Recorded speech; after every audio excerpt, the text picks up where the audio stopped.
half, tactically, the way they just dropped off, controlled the game, and then went at the right moments. Yeah, they do look strong, the Netherlands. Well, we've got loads of time to kind of really drill down into this game. We're going to go right back to the first half, to the first goal, which was a thing of beauty, Alex. And, you know, it was a kind of exposition of total football. Yeah, sometimes you have the ball in possession, but you're kind of passing without penetration. But what we saw from the build-up play was they're passing it around nicely, first of all, when they get the ball, and they're waiting for the opportunity. So it's like, we keep moving the ball and we move the USA into positions, then we know we can hurt them. And actually it's done it, we're speeding it up now, but they're controlling it and controlling it. They all of a sudden, they change the tempo.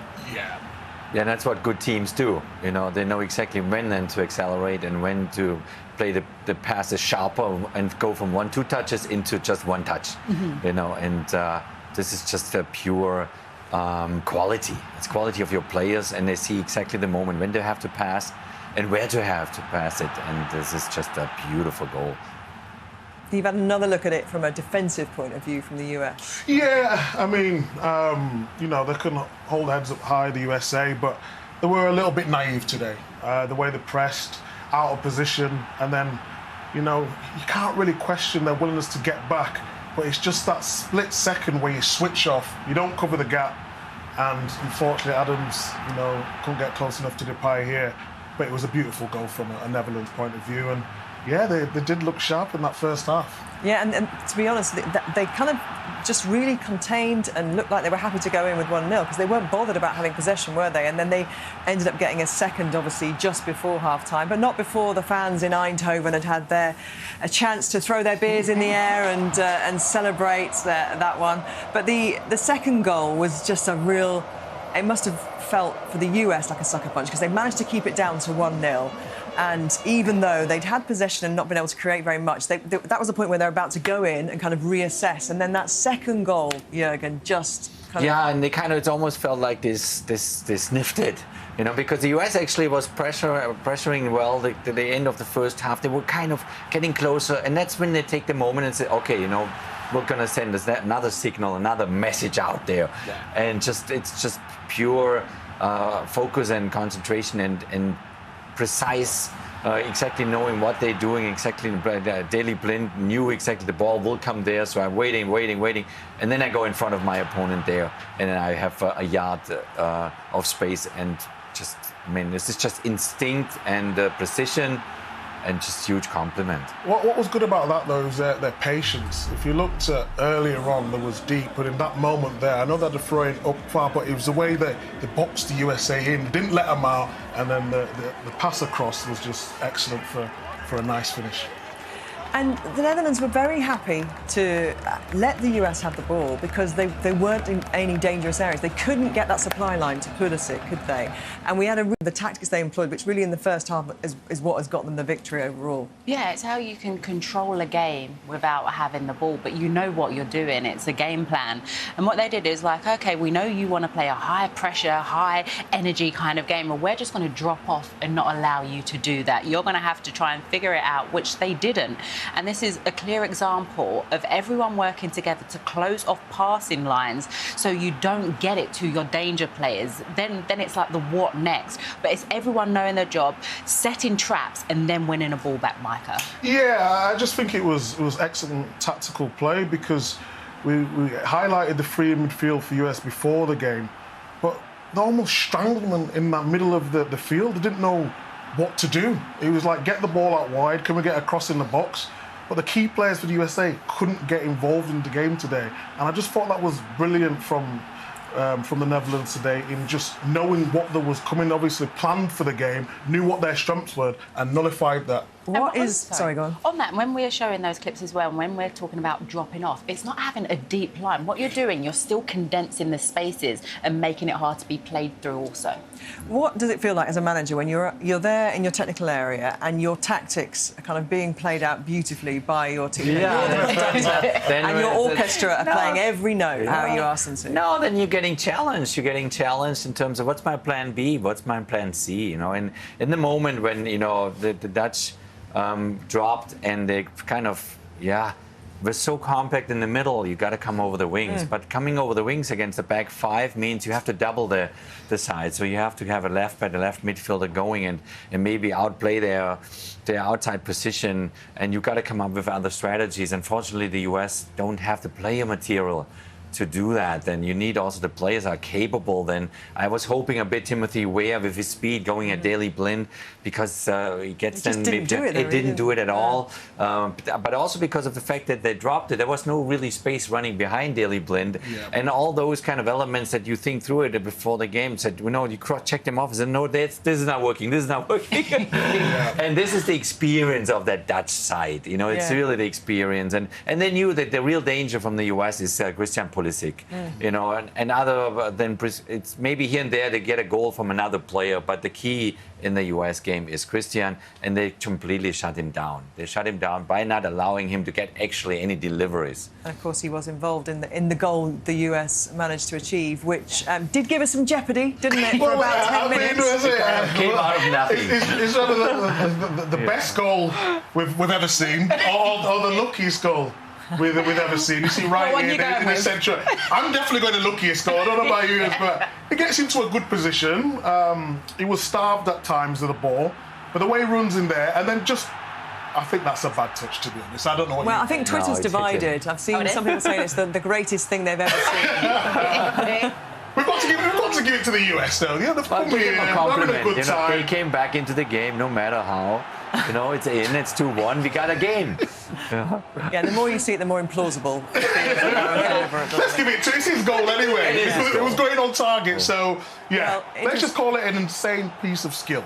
Hadji Wright was the player that Dortmund went to have a look at when they actually signed Pulisic. So he was in a sliding doors moment in his life there.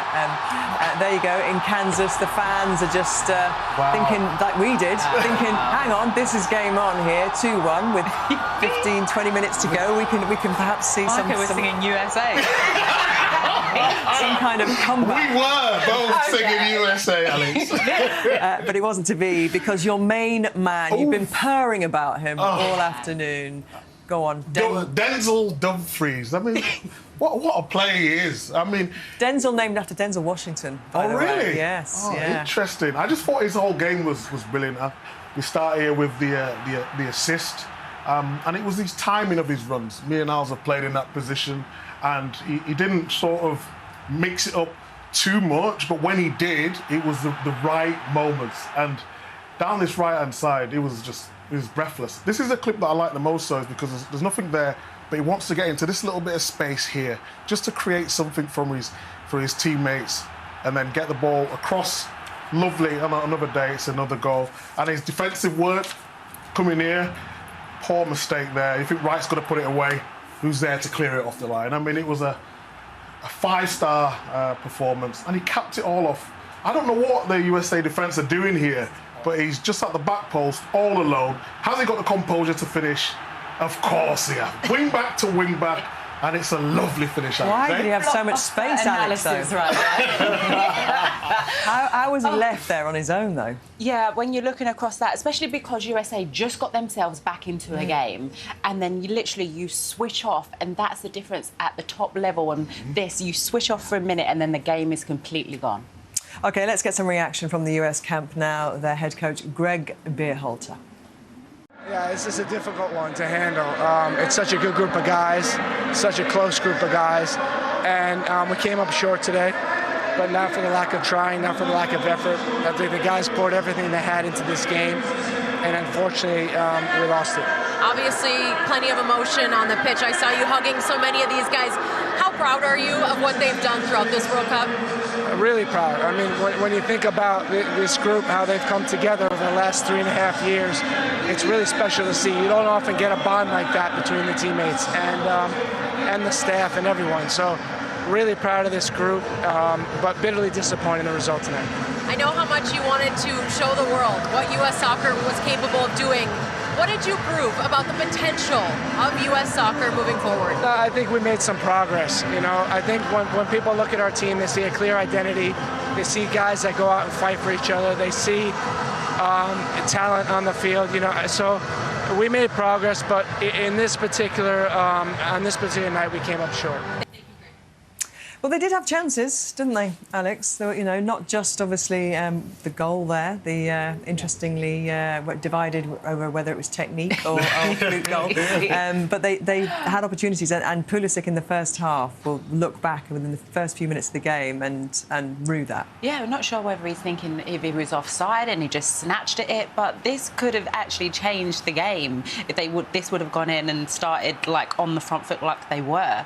But you see him moving back in, recycling his run and looking line. It was actually the left back that played him on there, but he just needs to connect better and do that. But it could have been completely different.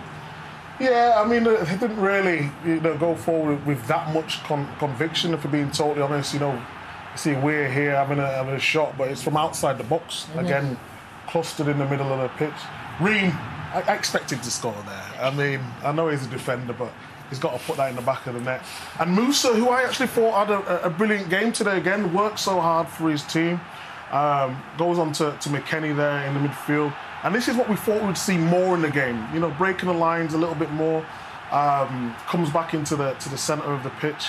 And it's just, it's a half chance really, for being honest, the defender there going towards the ball. But wasn't meant to be for the USA that today. sums it up as well, because if you look at it, they actually had more shots and more shots on target than the Netherlands, and it just shows where they're lacking in that area where they maybe need to. Which we've seen in all of their games, actually. Yeah, go there's right a back lack to the Wales of game. attacking options for Greg Berhalter, the coach, and they went in this tournament knowing that we don't really have a number 9 of international caliber. And it all relies on Christian Pulisic, and then obviously in the talent, Giovanni Reina came in. He's one for the future, but not there yet. So there's not enough attacking kind of substance right now there. But they're gonna grow. They're gonna go and get better and better. They are all placed in good clubs. They're gonna learn, and they're gonna plan towards 2026. Yeah, this 4 years is so important, isn't it, for them and for the country to have a team that they can really put their kind of faith behind, because it's a big World Cup for them. You feel like with these young players, 20, 22, 23, they're perfectly placed, aren't they? I think there's a very solid foundation now in this group of players. They're all young, they all get better, they all learn from European coaches, and the MLS in the United States is growing, is getting better year by year, and they want to showcase that in 3.5 years from now.